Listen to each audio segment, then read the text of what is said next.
ರಾಜ್ಯ ಕಾಂಗ್ರೆಸ್ ಸರ್ಕಾರದ ವಿರುದ್ಧ ಹಾಗೂ ಸಿಎಂ ಸಿದ್ದರಾಮಯ್ಯ ವಿರುದ್ಧ ಹುಬ್ಬಳ್ಳಿಯಲ್ಲಿ ಪ್ರಮುಖವಾಗಿ ಪ್ರಹ್ಲಾದ್ ಜೋಶಿ ಅವರು ವಾಗ್ದಾಳಿ ನಡೆಸಿದ್ರು. ಯಾರು ಸುಳ್ಳು ಹೇಳ್ತಾರೆ, ಭ್ರಷ್ಟಾಚಾರ ಮಾಡಿ ದೇಶಕ್ಕೆ ದ್ರೋಹ ಬಗ್ದಿದ್ದಾರೆ ಅಂತ ಜನರಿಗೆ ಗೊತ್ತಿದೆ. ವಿಧಾನಸಭಾ ಚುನಾವಣೆ ಸಂದರ್ಭದಲ್ಲಿ ನಮ್ಮ ಕಡೆ ಕೆಲವು ತಪ್ಪುಗಳು, ಕಾಂಗ್ರೆಸ್ನ ಬೋಗಸ್ ಗ್ಯಾರಂಟಿಗಳಿಂದ ನಾವು ಸೋತ್ವಿ. ಆದರೆ ಈಗ ರಾಜ್ಯದಲ್ಲಿ ಮತ್ತೆ ಚುನಾವಣೆಯಾದ್ರೆ ಕಾಂಗ್ರೆಸ್ಗೆ 40 ಸೀಟ್ ಬರೋದಿಲ್ಲ ಅಂತ ಕೇಂದ್ರ ಸಚಿವ ಪ್ರಹ್ಲಾದ್ ಜೋಶಿ ಅವರು ವಾಗ್ದಾಳಿ ನಡೆಸಿದ್ರು. ಹುಬ್ಬಳ್ಳಿಯಲ್ಲಿ ಮಾತನಾಡಿ, ಸಿದ್ದರಾಮಯ್ಯ ಅವರು ಇಷ್ಟು ಅಹಂಕಾರದಿಂದ ನೀವು ಮಾತಾಡ್ತೀರಿ, ನಿಮ್ಮ ರಾಹುಲ್ ಗಾಂಧಿ ನೇತೃತ್ವದಲ್ಲಿ ನಿಮ್ಮ ಪಾರ್ಟಿ ಪರಿಸ್ಥಿತಿ ಏನಾಗಿದೆ? ಅಹಂಕಾರದ ಮಾತು ಬೇಡ.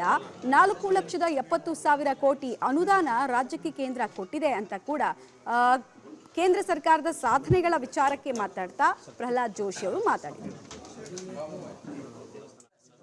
ಚುನಾವಣಾ ಪ್ರಚಾರ ಕಾರ್ಯ ಭರದಿಂದ ಸಾಗಿದೆ. ಮತ್ತೊಂದು ಕಡೆ ಇವತ್ತು ಸಾಕಷ್ಟು ಜನ ನಾಮಿನೇಷನನ್ನು ಫೈಲ್ ಮಾಡ್ತಾ ಇದ್ದಾರೆ. ಇವತ್ತು ನಮ್ಮ ಜೊತೆ ಕೇಂದ್ರ ಸಚಿವ ಪ್ರಹ್ಲಾದ್ ಜೋಶಿ ಅವರಿದೆ, ಅವರಿಗೆ ಮಾತಾಡಿಸ್ತೋಗೋಣ. ಸರ್, ತಮ್ಮದು ಒಂದು ನಾಮಿನೇಷನ್ ಪ್ರಕ್ರಿಯೆ ಯಾವಾಗ ಅದ್ದೂರಿಯಾಗಿರುತ್ತೆ, ಹೇಗೆ?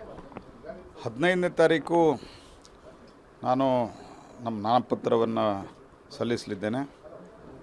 ನನಗೆ ವಿಶ್ವಾಸ ಇದೆ, ಸ್ವಯಂ ಪ್ರೇರಿತವಾಗಿ ಸಾವಿರಾರು ಜನ ಕಾರ್ಯಕರ್ತರು, ಹಿತೈಷಿಗಳು, ಭಾರತೀಯ ಜನತಾ ಪಾರ್ಟಿ ಹಿತೈಷಿಗಳು, ಪ್ರಮುಖರು, MLAಗಳು ಮತ್ತು ರಾಜ್ಯದ ಕೆಲವು ಪ್ರಮುಖರು ಭಾಗವಹಿಸಲಿದ್ದಾರೆ. ಯಾರ್ಯಾರು ಅಂತ ಇಷ್ಟರಲ್ಲೇ ಗೊತ್ತಾಗ್ತದೆ.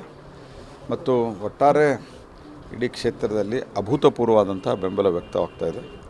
ಹಾಗಾಗಿ ಭಾರತೀಯ ಜನತಾ ಪಾರ್ಟಿ ಮತ್ತು ನರೇಂದ್ರ ಮೋದಿಯವರ ನೇತೃತ್ವದಲ್ಲಿ ದೇಶ ಏನು 400ಕ್ಕಿಂತ ಹೆಚ್ಚು ಸ್ಥಾನಗಳನ್ನು ಗಳಿಸಬೇಕು, NDA 370ಕ್ಕಿಂತ ಹೆಚ್ಚು ಸ್ಥಾನಗಳನ್ನು BJP ಗಳಿಸಬೇಕು ಅಂತ ಹೊಂಟಿದೆ. ಆ ದಿಕ್ಕಿನಲ್ಲಿ ಭಾಳ ಫಾಸ್ಟಾಗಿ ದೇಶ ಮುಂದುವರಿತಾ ಇದೆ. ನಿನ್ನೆನೂ ಸನ್ಮಾನ್ಯ ಅಮಿತ್ ಶಾ ಅವರು ಬಂದಿದ್ದರು. ಅಮಿತ್ ಶಾ ಅವ್ರ ಜೊತೆಗೂ ಕರ್ನಾಟಕದ ಎಲ್ಲ ಸ್ಥಾನಗಳ ಬಗ್ಗೆ ನಾನು, ಸನ್ಮಾನ್ಯ ಯಡಿಯೂರಪ್ಪನವರು, ವಿಜೇಂದ್ರ ಅವರು, ಆರ್ ಅಶೋಕ್ ಅವರು ನಮ್ಮ ಪಾರ್ಟಿ ಕಡೆಯಿಂದ, ಆ ಕಡೆಯಿಂದ ಕುಮಾರಸ್ವಾಮಿ ಅವರು, ಆನಂತರ ನಮ್ಮ ಬಂಡೆಪ್ಪ ಕಾಶಂಪುರ್ ಅವರು, GT ದೇವೇಗೌಡರು, ಇವರೆಲ್ಲ ಬಂದಿದ್ದರು. ಸವಿವರವಾಗಿ ಚರ್ಚೆ ಮಾಡಿದ್ದೇವೆ.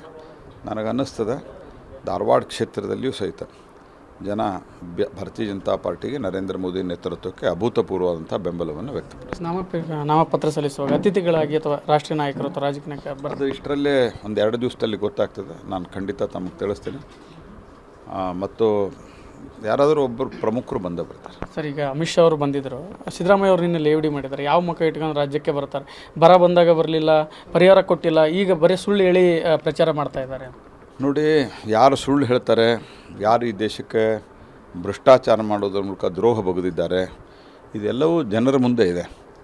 ಇವತ್ತು ಕರ್ನಾಟಕದಲ್ಲಿ ಒಂದು ಅಧಿಕಾರಕ್ಕೆ ಬಂದಿದ್ದೀವಿ, ಅದು ಕೆಲವು ಆ ಸಂದರ್ಭದಲ್ಲಿ ನಮ್ಮ ಕಡೆಯಿಂದ ಕೆಲವು ತಪ್ಪುಗಳು ಇತ್ಯಾದಿ ಇತ್ಯಾದಿ, ಇವರು ಬೋಗಸ್ ಗ್ಯಾರಂಟಿ ಇತ್ಯಾದಿ ಎಲ್ಲ ಸೇರಿ. ಆದರೆ ಈಗ ಕರ್ನಾಟಕ ರಾಜ್ಯ ಚುನಾವಣೆ ಆದರೂ ಅವರು 40 ಸೀಟ್ ಬರಲ್ಲ. ಮೊದಲನೇದು. ಎರಡನೇ, ಇಡೀ ದೇಶದಲ್ಲಿ ನಿಮ್ಮ ಸ್ಥಿತಿ ಏನಿದೆ, ಸಿದ್ದರಾಮಯ್ಯನವರು ಎಷ್ಟು ಅಹಂಕಾರದಿಂದ ಮಾತಾಡ್ತೀರಿ ನೀವು.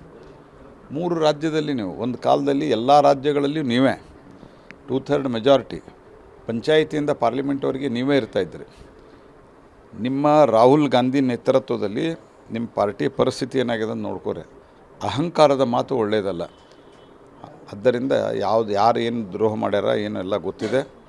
ಕರ್ನಾಟಕಕ್ಕೆ ನಾವು ಹಲವಾರು ಬಾರಿ ಹೇಳಿದ್ದೆ, ಅವ್ರ ಕಾಲದಲ್ಲಿ ಎರಡೂ ಸೇರಿ, ಅಂದರೆ ಡೆವಲ್ಯೂಷನ್ ಆಫ್ ಫಂಡು, ಗ್ರ್ಯಾಂಟಿನ್ ಏಡ್ ಸೇರಿ 1,42,000 ಬರ್ತಿದ್ರೆ ನಾವು 4,60,70,000 ಕೋಟಿ ಕೊಟ್ಟಿದ್ದೇವೆ. ಆಲ್ಮೋಸ್ಟ್ 3 ಟೈಮ್ಸ್ ಕರ್ನಾಟಕಕ್ಕೆ ನಾವು ಕೊಟ್ಟಿದ್ದೇವೆ.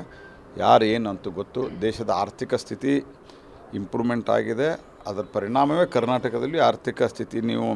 ಇಷ್ಟೆಲ್ಲ ನೀವು ಗಬ್ಬ ಹಿಡಿಸಿದ ನಂತರವೂ ಸಹಿತ, ಇಷ್ಟೆಲ್ಲ ಹೊಲಸಾಟ ಹಿಡಿಸಿದ ನಂತರವೂ ಸಹಿತ ಕರ್ನಾಟಕ ಇನ್ನೂ ಮುನ್ನಡೆತಿದ್ರೆ ದೇಶದ ಇವತ್ತು ಒಟ್ಟಾರೆ ಇನ್ವೆಸ್ಟ್ಮೆಂಟ್ಗೆ, ಒಟ್ಟಾರೆ ಆರ್ಥಿಕ ಪುನಶ್ಚೇತನ ದೇಶದಲ್ಲಿ ಆಗ್ತಾಯಿದೆ. ಅದರ ಪರಿಣಾಮ ಇದೆ. ಸರ್, ಈಗ ಸುಳ್ಳಿನ ಸರದಾರರು BJP ಅಂದರೆ ಸುಳ್ಳಿನ ಸರ, ಸುಳ್ಳು ಹೇಳಿ ಚುನಾವಣೆ ಮಾಡ್ತಾರೆ ಅನ್ನೋದು ಆರೋಪ ಸರ್ ಸಿದ್ದರಾಮಯ್ಯ. ಯಾರು ಸುಳ್ಳು ಹೇಳಿದ್ದಾರೆ ಅಂತ ಜನಕ್ಕೆ ಗೊತ್ತಾಗಿದೆ. 5 kg ಅಕ್ಕಿ ಕೊಡ್ತೀವಿ ಅಂಥೇಳಿ, 10 kg ಅಕ್ಕಿ ಕೊಡ್ತೀವಿ ಅಂಥೇಳಿ 5 kg ಪ್ರಧಾನಮಂತ್ರಿ ಗರೀಬ್ ಕಲ್ಯಾಣ ಯೋಜನೆಯಲ್ಲಿ ಕೊಡುವಂಥ ಅಕ್ಕಿನೇ ನಮ್ಮದು ಅಂತ ಸುಳ್ಳು ಹೇಳುವಂಥವ್ರು. ಇದಕ್ಕಿಂತ ದೊಡ್ಡ ಸುಳ್ಳು ಬೇಕಾ ಸಿದ್ದರಾಮಯ್ಯನವರು ನಿಮಗೆ? ಯಾರು ಏನು ಅಂತ ಜನಕ್ಕೆ ಭಾಳ ಚೆನ್ನಾಗಿ ಗೊತ್ತಿದೆ. ಇದೊಂದು ಪ್ರಹ್ಲಾದ್ ಜೋಶಿ ಅವರ ಮಾತುಗಳು. ಕ್ಯಾಮ್ರಾಮನ್ ನಾರಾಯಣಗೌಡ ಜೊತೆ ಸುನಿಲ್ ಪಾಟೀಲ್, ಪಬ್ಲಿಕ್ TV, ಹುಬ್ಬಳ್ಳಿ.